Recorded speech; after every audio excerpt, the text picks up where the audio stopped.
Hey Gen Max, I'm very excited about this video. It's been years in the making. Actually, this whole series of videos has been years in the making, and it's about a topic that's maybe a little bit uncomfortable, and that's dying.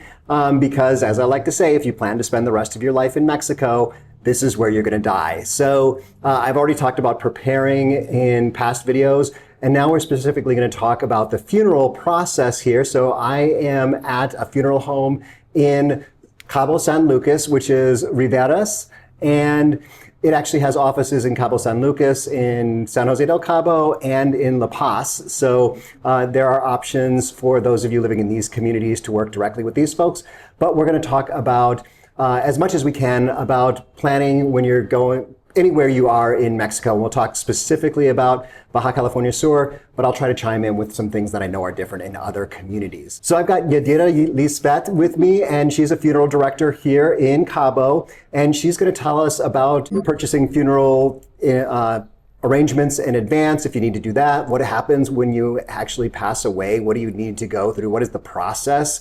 So that's what this video is mostly going to be about. We'll throw in a couple extra questions. So let's meet Yadira. Hello everyone there, and my name is Yadira Lisbeth Morales. I'm the funeral director of the foreign department at Rivera's Funeral Home, and we give support to all the foreign family from many countries when a lovely one pass away in Mexico. So as a funeral home, these guys can work on pre-planning a funeral or dealing with it as it happens, I guess. So I want to hear the importance of pre-planning, and that was kind of the first video we talked about was really pre-planning and a couple of steps you can take, but this is kind of the fourth step is planning for a funeral. And so why is that important? Well, about the people that in this day are deciding to be prepared, fortunately is increasing every year. But at least we have more people that don't really are prepared, because I think mostly because people related this kind of decision with the idea that they are waiting, or they're really expecting that something will happen soon. And it is not about exactly that. This is about simply to make a decision informed in advance, okay? This is only about the pre-planning. So we are going to talk a little bit more about that pre-planning, and then we're going to get into the kind of the death process, which is probably similar if you have a pre-plan or if you just pass away without a plan. But let's talk about the pre-plans and the funeral, or the options that are available here at Rivera's. Some of these might be a little different than are available at other funeral homes or in other areas, but this will give you an idea of what might be available in your area or your situation. Okay, about the pre-planning. Okay, first, the pre-plan is very important, because imagine a situation that happens suddenly. This is like you have to deal with the emotional stress, with the economical situation. When these situations happen, or when this event face to the family, they really have to face with our own familiar laws, different language, different kind of procedures. So when there is not a plan in place, the families literally have to take decisions in the middle of a crisis. So it's better when you really think, at least, I always say to my clients, at least one time of your life, put the subject on the table, okay? Just put the information or talk with your family or your close friends about your final dispositions, because there is a lot to arrange at the moment when this happened here in Mexico. And I know always saying about Baja California Sur, the same process, or the process that the people will live here is the same around the country, okay? It's exactly the same. Still, maybe some things could vary, but it's exactly the same.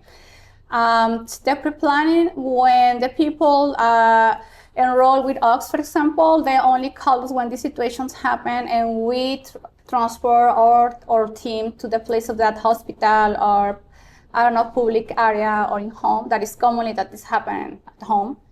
And each procedures involve a different situation or depends on the circumstances, but our team is totally prepared to help the family to face this situation or go through for the most situation of their life in the best way possible. We act as a bridge between the families, between the local authorities and the consular agency, to help the families to handle it in the best possible way about the procedures here. And especially when the family is not here, that is another scene that commonly we have to address when the family is not here, when the next of kin is living in another country. So when the people, even locals or tourists, have a plan in place that really help the family to take the decision, at least the basic decision, in the most calm environment. And about the planning, the pre-planning includes, for example, with us, everything. It's an integral services, okay? Paperwork, the transportation of the deceased person at our facilities, all the legal part when the family is not here, when the consular agency must be involved also in each case. We help also with all the little details, for example, when there is pets, when there is belongings. It's not like we take personally about that, but we create a team with the corresponding authorities to help the family to ensure that everything will be there. In the meantime, they could come here to take care about everything. We take care about also if we have to ship the remains out of the country, the urn, or a full body repatriation. We work with different airlines and with different funeral homes around the world. Our company has been supporting families for around maybe over 60 years, and our department has supporting 1,000 of family over the years. So we have all the experience to help the foreign community to face in the best way this situation. Rivera Funeral Home, we have three models or three kind of coverage. First is the 3 months, the next one is 6 months, and the other is a yearly plan. Mostly my clients always ask me, Lisbeth, why 3, what 6, or what a year? I'm not planning today in 3 months.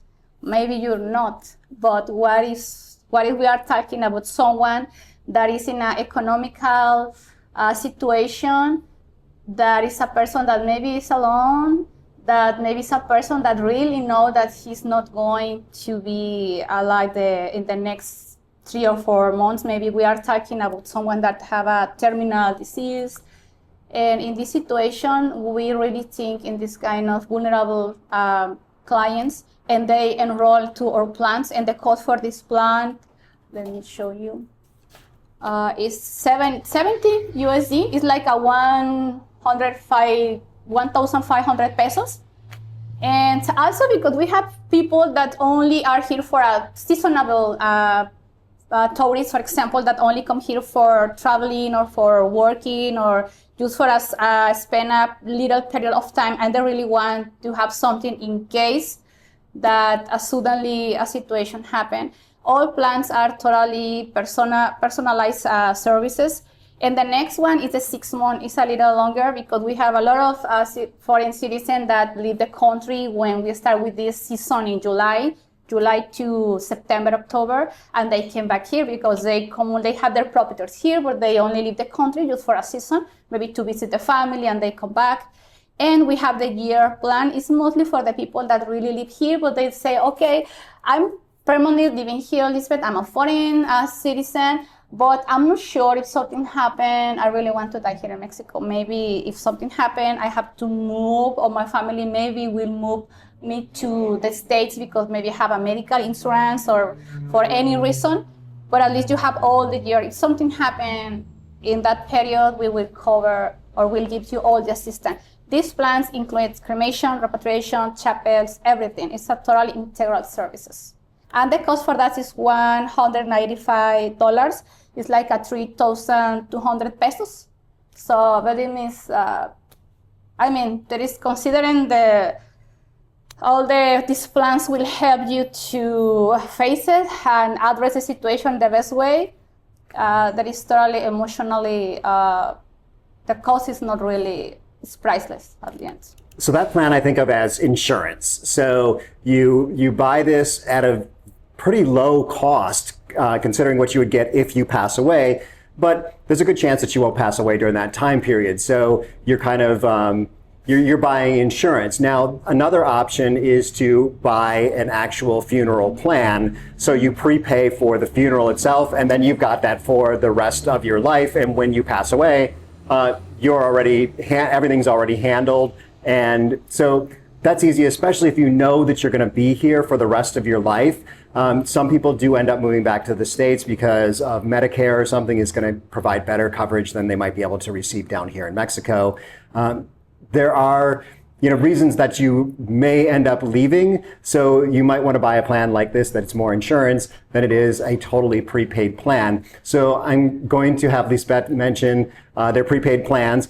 The other thing that you could do for pre-planning, kind of the minimal thing you can do, is to choose a funeral home and then tell your friends which one you want. That way, you're not, as we go through the process of dying, we're going to talk a little bit about if you don't have a funeral home chosen, what can happen. So you want to be able to say, yes, this is the one that I want to go with, and you want your friends to be able to know that. But let's talk about a prepaid plan now that is prepaid for the rest of your life. Families normally, when they're faced with this situation, the first resources that they go is to the consular webpage. For example, depends on the corresponding webpage. They normally used to call them directly to know what's now happening, what it's supposed I should do. And also the others is that amazing is the recommendation from the foreign community that many people around already had this experience, so they could recommend the services. But I think the most important is the company really knows about the international procedures, the consular procedures, and also taught you with transparency, with empathy, also mostly about empathy, and also consider totally that you are talking with people that really have the experience to take you through about all the process. Because when this situation happens, we have to deal with the local authorities, local police, with corners, with many different government's office around the country. So it's better that you have the best team behind you, or the people that really could help you to go through this difficult process with dignity and with support. We have another, the name is PPT because it's like a personal pre-planned transferable. Why does mean? This plan costs 24,000 pesos, and this is the only that you pay for only one time. Even if you want, you could pay in installments. And this plan covers the cremation service, okay? It's different to the other one. For example, Baja Safe cover repatriation, covers the viewings, and cover cremation service. And this other plan only covers a cremation, okay, a basic cremation here in Cabo. And what's involved, okay, is actually the same. It's about the assistant at the place of death, all the assistant with the translation, with the corresponding authorities, all this paperwork before the coroners to get the autopsy results or medical death certificates, all the paperwork before our vital records office to issue the official death certificate, the cremation permits, includes the basic urn, and all necessary in case that you need to fly back to home with the remains. And I want to mention that T, the transferable option. So this is something that's really nice, is that you can transfer this to someone else. So if you're a couple, you might be able to have just one policy between the two of you for whichever one goes first, or you might want to gift this to someone else if someone passes away unexpectedly. So that is an option with this plan. And also you've paid this and it locks in that price for the rest of your life, or until the policy is used. And with inflation the way it's been for the last few years, it's great to be able to lock in something like this so that you're not looking at a much higher price in the future.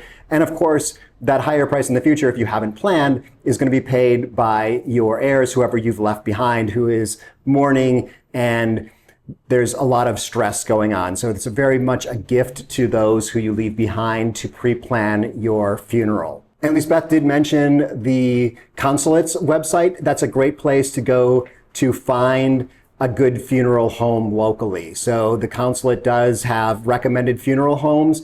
There are some funeral homes that are maybe less honest, I guess would be the way to put it. And so you want to make sure that you're going with someone that you can trust, someone that other foreigners have worked with, a funeral home where they have English-speaking people to help you. That's very important. There's not very many of those in La Paz. I'm not sure about here in Cabo, but having someone who can translate everything for you is very important. So this channel is mostly for people who are living in Mexico, but I do want to kind of talk about tourists for a second, just in case you're a tourist and dealing with this situation right now. I want to know what's a little bit different about tourists, or what might be a little bit more complicated if you are a tourist who passes away unexpectedly in Mexico. And this is an area, we're in Cabo now, so it's a very high tourist. There's a lot of foreign tourists here in Cabo. So I'm just a little curious about what might be different. When we have a situation, our case with a tourist is, well, totally, I mean, here the big challenge is about the documentation, the paperwork in regards of the repatriation of body or cremation here. Because we really have to issue official documents, and normally only we have a copy of the passport. And we understand when we travel, we are not planning to carry with us a marriage certificate or a birth certificate or even the emergency contact. I really recommend you to always add your emergency contact information and your passport. Believe me, in many cases that we have in the past, when the people really point who call in an emergency, that helps us a lot to find the correct next of kin that could take care of the situation, or also to inform the family. And okay, that is one recommendation. The second one is about at least you could carry your documents, scan it, or share it with your partner or the person that is coming here, traveling out. I understand that so many hotels or resorts keep a copy of the passport, but in case, have it in your device.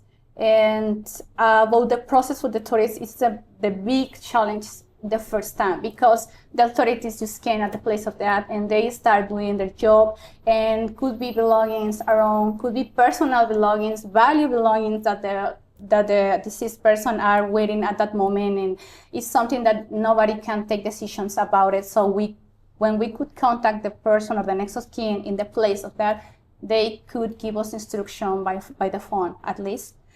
And I also recommend you highlight your insurance, absolutely. Your travel insurance.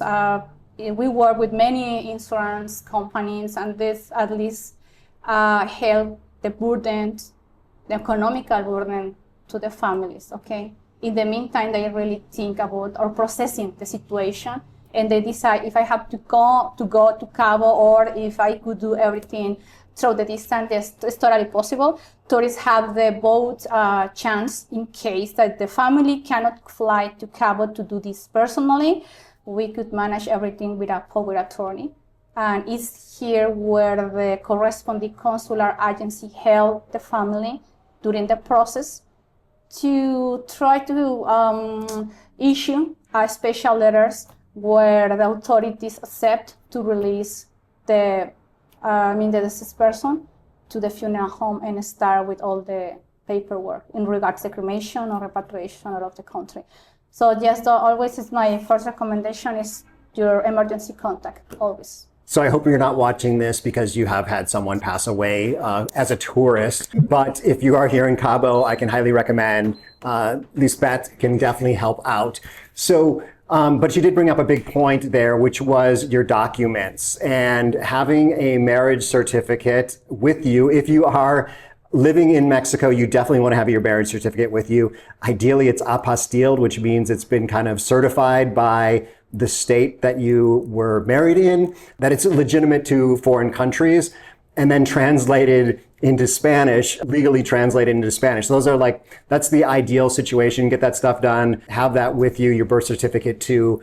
And of course, having a Mexican will is important. Your United States will does not apply in Mexico. So having a Mexican will, and Lisbeth did mention that specifically from her perspective, the most important part is what are your final wishes?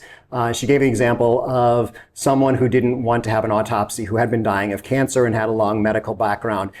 We're going to talk about autopsies in a moment. Having put that in the will, they were able to circumvent that process. So having the Mexican will, I will have another video in this series talking with an attorney to talk about wills and trusts and power of attorney, things like that. But let's continue on in the funeral home here. And so, as I mentioned with the gentleman with cancer, Things can be a little bit different when you are dying in a hospital with a doctor there where you have a long-term illness.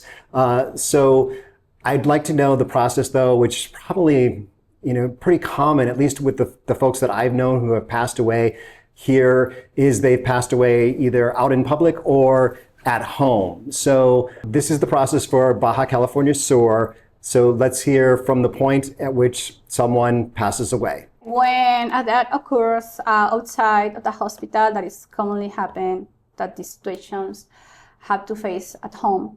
The first phone call is the 911, okay? Why the 911? Because the 911, the operator will take all the information and these people will send as soon as possible an ambulance or paramedics and also a local patrol to confirm or give a certification that that occurs, okay? After this happens, the local authorities or paramedics will call the investigators team.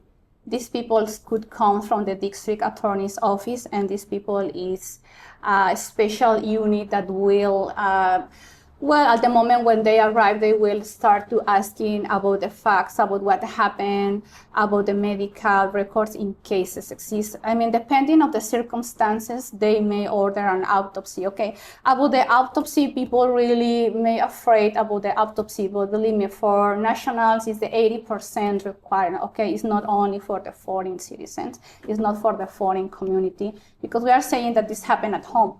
So we really need to determine it was caused by a natural, by maybe a home accident.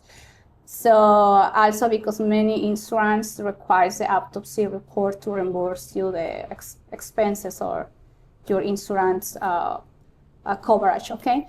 And after this situation happened, these investigators called the coroners. The coroners took the body and transport to their facilities, to the coroner's office.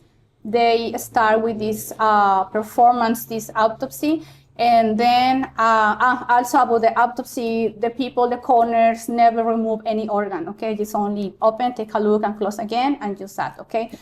On base of this examination, they determine what happened, and they work on the medical death certificate that is equivalent of the autopsy results, okay?